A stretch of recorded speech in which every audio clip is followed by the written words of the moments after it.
O paano ngayon yan? Sabihin ng tatay, sabihin ng kapatid, bangag, bangag, tapos nun, resign. Walang kwentang leader, weak leader. Pagdating naman do sa kapatid, BP Sara, okay lang kami. Paano, ano ba yan? Ang bagal eh. Meron pang rally-rally. Ilabas na kagad yung yung video. Kung meron kayong kopya ng video, ilabas nyo. Hindi pwedeng magmalaki ito, si BBM. Yung government na to, hindi pwedeng magmalaki. If meron talagang ebidensya, sino man yung may ebidensya, ilabas nyo. Tapusin na natin. Yung ganun. Madali akong kausap eh. Tapusin na natin. Makakita ko yan, ilabas nyo yung video. Ako mismo magtatawag ako sa kalsada tapusin natin eh. Ito nga mga kababayan, bago natin ituloy ang video na ito, kung bago ka lang sa aking YouTube channel baka pwede makahingi ng like at subscribe at click mo na rin ang notification bell para updated ka sa aking nilalabas na bagong video. Salamat po. Si BP Sara nga, ang sinasabi, okay naman sila ni BBM. Sila na lang mag-usap. O, di ba? O, paano ngayon yan? Sabihin ng tatay, sabihin ng kapatid, bangag, bangag, tapos nun, resign. Walang kwentang leader, weak leader. Pagdating naman do sa kapatid, BP Sara, okay lang kami. Paano, ano ba yan? Kaya nga, sa akin, hintayin ko na lang kung how it will develop yung teleserye natin. Basta para sa akin, ang paniniwala ko, I now believe that we need more than a change in leadership. We need a reset. Yun yung para sa akin. Tanggalin ang korupsyon. Yun yung, nandun pa rin ako tanggalin yung puno, yung politika. Sobrang sama ng politika sa atin. Panay pansarili ang iniisip. Hindi pa natatapos ang term, iniisip na kung paano yung term ng anak. Paano mapoprolong yung term nila. Ay, nako. Ang pinag-uusapan, transparency and accountability, yung Resolution 10, na hindi man lang pag-usapan. Pero ngayon, makita ninyo, yung mga senator, may kanya-kanya na silang mga press conference. Kasi ayaw nilang maiwan. Ayaw nilang maiwan. Politika nga nakakainis Ba't di ka naman mabuisit, tapos ng tao, ang daling bulahin. Magsasalita isang senator, gusto nyo, kung ano yung gusto nyong marinig, yun na sasabihin. O, pagkatapos, yay! O, paano yung Resolution 10? Kaya, kaya nga, we deserve what we have. We deserve, people of the Philippines, we deserve what we have. That's why, kami ni, Metran, abangan na lang namin kung ano mangyari. Bomba, magkabanatan ba dyan sa West Philippine Sea na yan? Magkagera ba? Kasi anytime pwedeng magkagera. Bakit? Ang bagal Meron pang rally-rally. Ilabas na kagad yung yung video. Kung meron kayong kopya ng video, ilabas nyo. Sorry, nagagalit ako sa mga dapat kakampi, no? Hindi, kasi ako, ayoko. Ang kampi ko, taong bayan Pilipinas Doon ako pang-Pilipino, pang-Pilipin, pang bansang Pilipinas Nagagalit ako kasi ginagago naman tayo ng mga politika, ng politika natin sobre. One side, pinasok tayo sa alanganin talaga. Ninanakawan tayo, proliferation ng mga tarantadong magnanakaw. Kinukurap yung mga agencies, yung mga institutions natin. To the point na sinusuppress pa yung tao.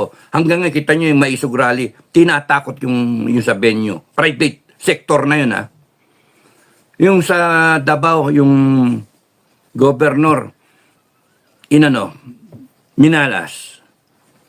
Saka nakakitang gobyerno na suppressive, natatakot sa taong bayan, rally lang.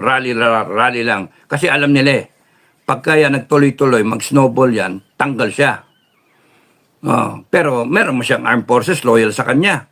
So bakit natatakot? Yan hindi mo maintindihan So, ang natin, hintayin kung ano mangyayari. But the other side, meron kayong ebidensya that will bring down this government or probably bring him down. But hindi pwedeng magmalaki ito, si BBM, yung government na to, hindi pwedeng magmalaki if meron talagang ebidensya na sumisinghot ng droga, ng cocaine. Ba't hindi ipalabas? Bakit kinakailangan timing pa? Ito, lumalakas. Nakukurap na niya yung mga institusyon. Ito, may alliance sa US.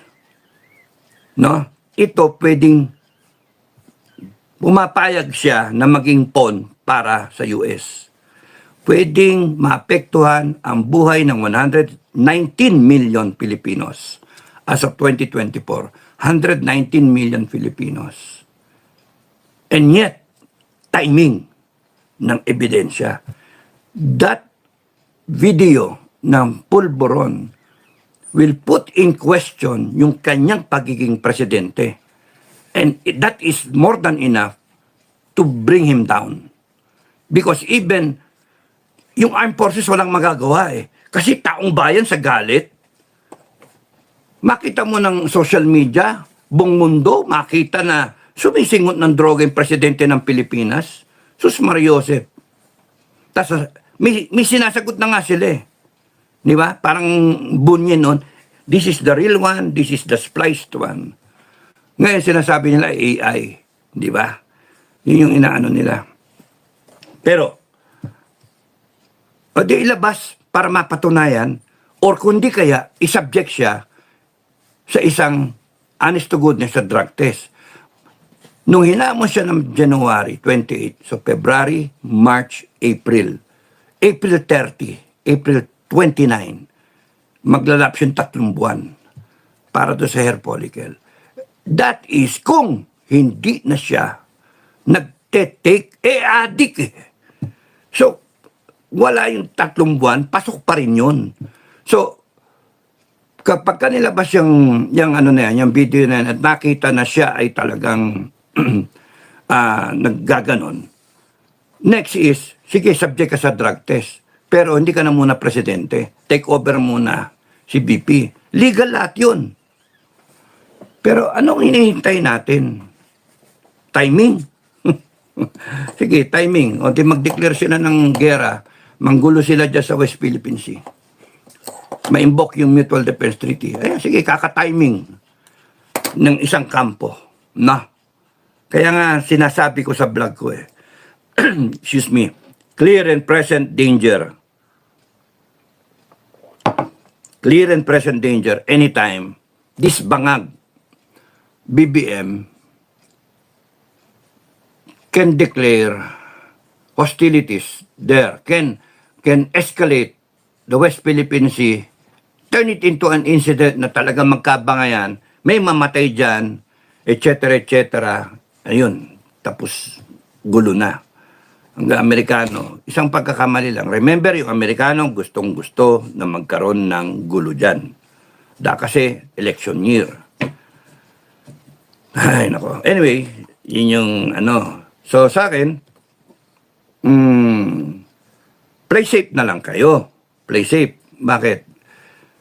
Safer kayo, ikaw, pamilya mo, no? Pamilya mo, kapitbahay mo, kamag-anakan mo, kung kayo mismo will have an effort, will take the effort of preparing for any eventuality. Kung magkagera man, meron kayong pagkain. Di ba? Yun na lang ang gawin ninyo. Kaysa yung panay bunganga, panay ano, may stress lang kayo eh. Kailan? Ganun ba yung mga ano ng tao eh. Kailan, sir? Kailan? Sir, kayo na. Hindi. I will not be the one to lead. It's not gonna be me. It has to be BP Sara, not me. She's the one elected. She's the spare tire. Not me. Now, hintayin yung tumapang si BP Sara. Hintayin yung magsalita si BP Sara na, hindi, galit na kami, break na kami ni BBM. Ganon. And that will be the day that you're waiting for. Ngayon, kung bansang Pilipinas ang pinag-uusapan, regardless kung sino yung mga player, dapat Ngayon na, kung sino man yung may ebidensya, ilabas nyo. Tapusin na natin. Yung ganun. Madali akong kausap eh. Tapusin na natin. Makakita ko yan, ilabas nyo yung video.